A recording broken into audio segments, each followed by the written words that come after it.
This is something that is very personal to me, very important to me. I grew up as a young boy in a very special place to me and my family, a place called La Paz, which is the headquarters for the United Farm Workers of America movement. And I lived in a trailer with my brother, my sister, my mom, and my dad. My parents were both farm worker organizers with the UFW. My father worked in the front office with Cesar Chavez.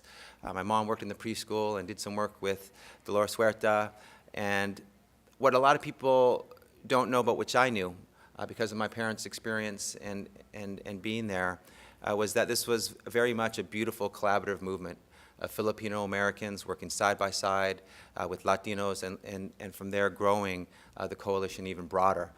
So there were wonderful leaders like Philip Vera Cruz there. Larry Itliong was there before we got there.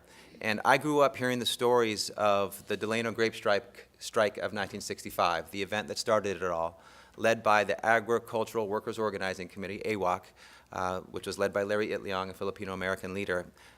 They went on strike. They reached out to Cesar Chavez, who a week later joined in the strike and the boycott, and the rest is history. Together they created the greatest social justice, economic justice, racial justice, labor movements in California, and one of the greatest in the United States. And so that was something I grew up with. And as a older boy in high school or in elementary school, we cracked open the history books, and I never saw that complete story. Later in high school, the same thing. That story wasn't there. That collaboration wasn't being told. The Filipino-American contributions weren't being shared. And in college, I majored in history.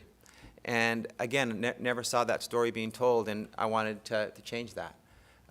So I focused on giving voice to silences in history, filling the gaps where critical events transpired and leaders led, but those stories weren't being told, weren't being shared, weren't being placed in the history books for others to read about, to learn from, to be inspired by. Those stories inspired me. They made me want to create change of my own. And I'm proud to be in this legislature now, working with my colleagues to create change here in California and beyond.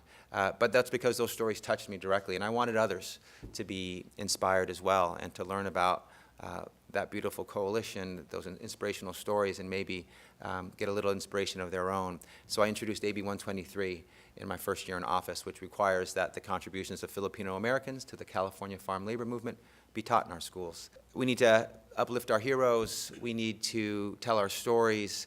And those stories are diverse, since California is so diverse. They need to represent us, our communities, where we're from and how we grew up, and the communities that we know. Multiple studies point to the academic and social value for students taking ethnic studies. And again, the academic value is in the form of increased grades, increased graduation rates. The social value, decreased truancy, decreased dropout rates, extracurricular activities, and this again is multiple studies, both quantitative as well as qualitative.